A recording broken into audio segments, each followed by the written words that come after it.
Good morning, जय हिंद दोस्तों। आज हम लोग पढ़ने वाले हैं साइंस से एक बहुत ही इम्पोर्टेंट चैप्टर ब्लड से संबंधित वो सारे क्वेश्चन किया जाएगा जो परीक्षा हॉल में काफ़ी इम्पोर्टेंट है।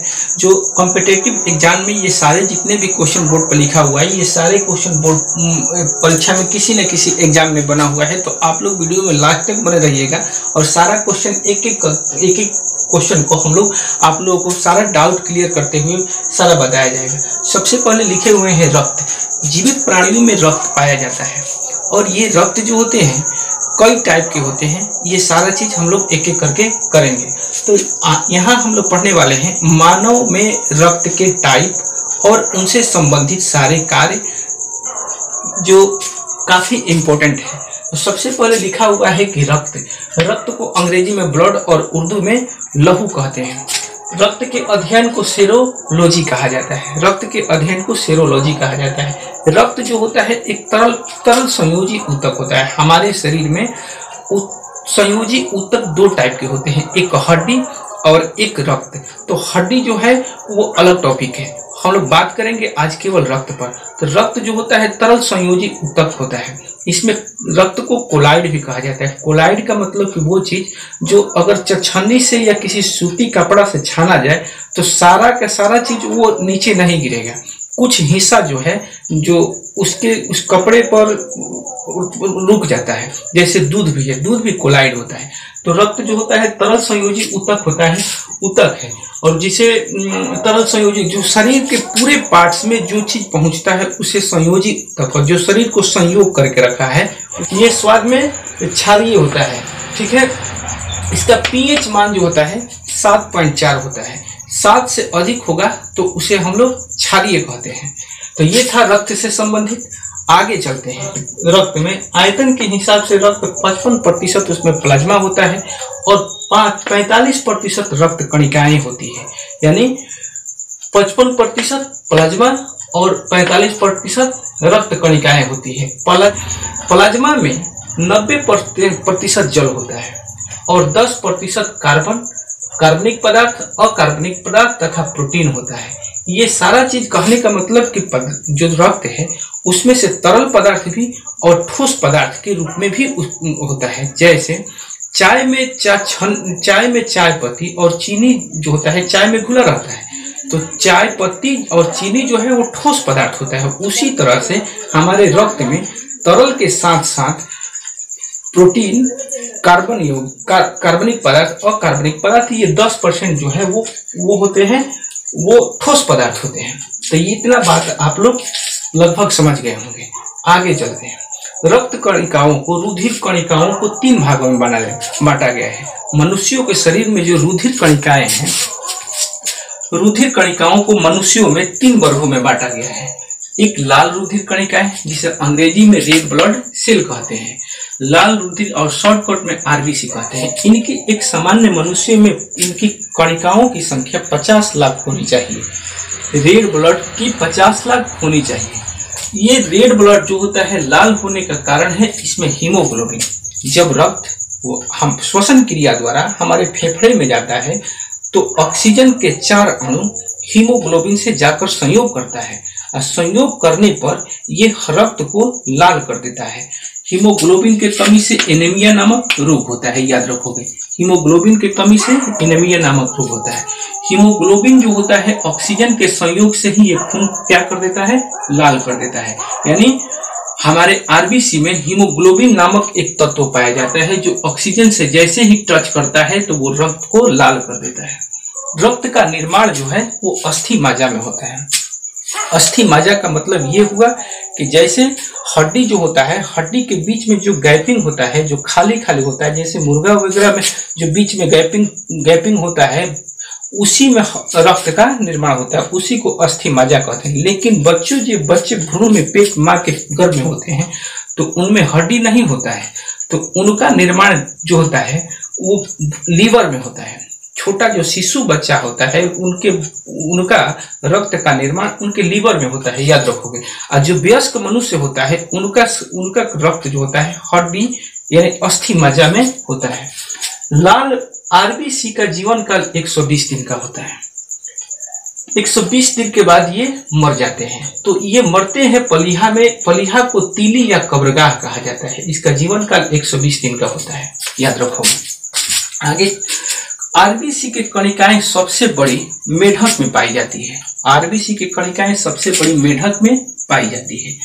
आरबीसी मनुष्य यानी स्तनधारियों में आरबीसी के सेल में केंद्रक नहीं पाए जाते हैं, और केंद्रक के साथ साथ इसमें लाइसोसोम भी नहीं पाए जाते हैं। याद रखोगे क्या कि स्तनधारियों में यानी मनुष्य और खरगोश जैसे जीवों में आरबीसी के सेल में, याद रखना सेल की बात कर रहे हैं, सेल में केंद्रक और लाइसोसोम दोनों नहीं पाए जाते हैं। तो ये, लेकिन इनके आकार जो होते हैं ये गोल चपटा होता है।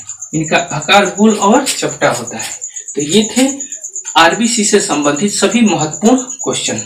आगे चलते हैं श्वेत रक्त कणिकाओं के बारे में। श्वेत रक्त कणिकाओं को हम लोग व्हाइट ब्लड सेल कहते हैं। एक सामान्य मनुष्य में इसकी संख्या 10,000 कम से कम होनी चाहिए। इसका रक्त श्वेत इसलिए होता है क्योंकि उसमें ना तो हीमोग्लोबिन पाया जाता है और ना ही उसके केंद्रक में न्यूक्लियस पाया जाता है। ये दोनों नहीं पाए जाते हैं। ठीक, इसका भी निर्माण अस्थि माजा में ही होता है, याद रखोगे। श्वेत रक्त कणिकाओं का निर्माण अस्थि माजा में होता है। इसका जीवन काल जो होता है 3 से 4 दिन होता है। श्वेत रक्त कणिकाओं का जीवन काल 3 से 4 दिन। इसका भी मृत्यु जो होता है पलीहा में ही होता है। श्वेत रक्त कणिकाओं का मृत्यु पलीहा में ही होता है। ये हमें अनेकन प्रकार से आरबीसी अनेकन प्रकार की बीमारियों से लड़ने की शक्ति देता है। याद रखोगे, डब्ल्यूबीसी अनेकन प्रकार की बीमारियों से लड़ने की शक्ति देता है। आरबीसी हमें ऊर्जा प्रदान करता है, किसी काम को करने की शक्ति प्रदान करता है आरबीसी, और ये अनेकन प्रकार की बीमारियों से लड़ने की शक्ति देता है। आरबीसी में लिम्फोसाइट पाया जाता है। एक तत्व लिम्फोसाइट पाया जाता है। वो लिम्फोसाइट एंटीबॉडी का कार्य करता है, जिससे अनेकन प्रकार के विषाणु जो होते हैं हमारे शरीर के अंदर प्रवेश करते हैं, तो उनसे ये लड़ता है। तो यहाँ तक बात लगभग आप लोग समझ गए होंगे। आगे चलते हैं। प्लेटलेट्स को थ्रोम्बोसाइट कहते हैं। इनकी संख्या एक सामान्य मनुष्य में 2 लाख होनी चाहिए। ये जो होता है प्लेटलेट्स हमारे टूटे फूटे हुए अंगों को मरम्मत करने में, रक्त को थक्का बनाने में। किसी का हाथ पैर कट जाता है तो उनसे बहुत ज्यादा उनके शरीर से रक्त बहने लगते हैं। और वो कितने व्यक्ति वैसे होते हैं कि जिनके हाथ वगैरह कट जाते हैं तो उनको दबा दो तो उनके रक्त रुक जाते हैं। तो जिनके रक्त रुक जाते हैं तो उनमें प्लेटलेट्स जो है यानी थ्रोम्बोसाइट्स जो है अधिक मात्रा में, इसीलिए रक्त जो होता है जम जाता है। प्लेटलेट्स का जीवन काल 6 से 7 दिन होता है। इसका आकार उत्तर होता है। प्लेटलेट्स का आकार उत्तर होता है, याद रखो। ये हमें स्टेमिना प्रदान करता है, यानी आरबीसी जो है काम करने की शक्ति प्रदान करता है, लेकिन थ्रोम्बोसाइट यानी प्लेटलेट्स उस काम को अधिक देर करने की शक्ति प्रदान करता है। जैसे कोई धावक दौड़ता है और तुरंत थक जाता है, और कोई धावक जो होता है दौड़ते रहता है, तो वो जो है उसमें प्लेटलेट्स की संख्या अधिक है, इसलिए उसमें स्टेमिना ज्यादा है, यानी काम करने की शक्ति अधिक देर तक बनाए रखता है। प्लेटलेट्स जब डेंगू मच्छर काटता है तो इनकी संख्या घटने लगती है। डेंगू मच्छर के काटने पर प्लेटलेट्स की संख्या घटने लगती है और धीरे धीरे आदमी बिल्कुल अलस्त हो जाता है, उनको चलने की भी शक्ति नहीं होती है। प्लेटलेट्स जो है हमारे शरीर में बकरी के दूध पीने से अधिक प्रदान होता है। साथ ही एलोवेरा और नारियल पानी, इन सभी में प्लेट के सेवन करने से प्लेटलेट्स की संख्या हमारे शरीर में अधिक होगी। तो ये थे हमारे मानव शरीर में 3 प्रकार के रक्त, और तीनों से क्वेश्चन कई बार परीक्षाओं में अक्सर देखा जाता है, तो काफी इंपॉर्टेंट भी है। अब आगे देखते हैं रक्त के कार्य। तो रक्त जो है हमारे शरीर में तापमान को बनाए रखता है। रक्त हमारे शरीर को तापमान के बनाए रखते हैं, क्योंकि रक्त पूरे शरीर में बहते रहता है, परिसंचरण का कार्य करता है, इसलिए तापमान को बनाए रखता है। आगे O2 और CO2 परिवहन में भी ये मदद करता है। ऑक्सीजन को बॉडी में सभी हिस्सों में पहुंचाने और CO2 को लाने में भी ये मदद करता है। हमारे शरीर में जितने पोषक पदार्थ होते हैं, जो भोजन के उपरांत जो कुछ भी पोषक पदार्थ न्यूट्रिएंट्स बनते हैं, वो सभी को उनके गंतव्य स्थानों पर पहुंचाना तथा शरीर में उत्सर्जित पदार्थ, बेकार पदार्थ को भी वो गंतव्य स्थान तक पहुंचाने का कार्य हमारे रक्त करते हैं। तो ये थे हमारे रक्त से संबंधित क्वेश्चन। पुरुषों में एक सामान्य पुरुषों में रेड ब्लड सेल लाल रक्त यानी रक्त जो होती है, पुरुषों में लाल रक्त जो है 5.5 लीटर और पुरुष में स्त्रियों में फीमेल में 5 लीटर होती है। हीमोग्लोबिन पुरुष में मेल में 14 ml और फीमेल में 13 ml होते हैं। इसीलिए हीमोग्लोबिन के ही कारण मेल में रक्त की कणिकाओं की संख्या कम होती है और इसमें स्त्री में ज्यादा होते हैं। लेकिन वसा देखा जाए तो स्त्रियों में सबसे ज्यादा वसा होता है पुरुष की अपेक्षा। इसीलिए हीमोग्लोबिन के कारण, क्योंकि हीमोग्लोबिन में Fe पाया जाता है, लोहा पाया जाता है, इसीलिए मनुष्य का शरीर महिला के अपेक्षा हठा कठा होता है। तो ये थे हमारे ब्लड से संबंधित सारे इंपॉर्टेंट क्वेश्चन। आप लोग को अच्छा लगा होगा तो आप लोग जरूर सपोर्ट लाइक करें। बाकी नेक्स्ट वीडियो में मिलेंगे, तब तक के लिए थैंक यू, धन्यवाद।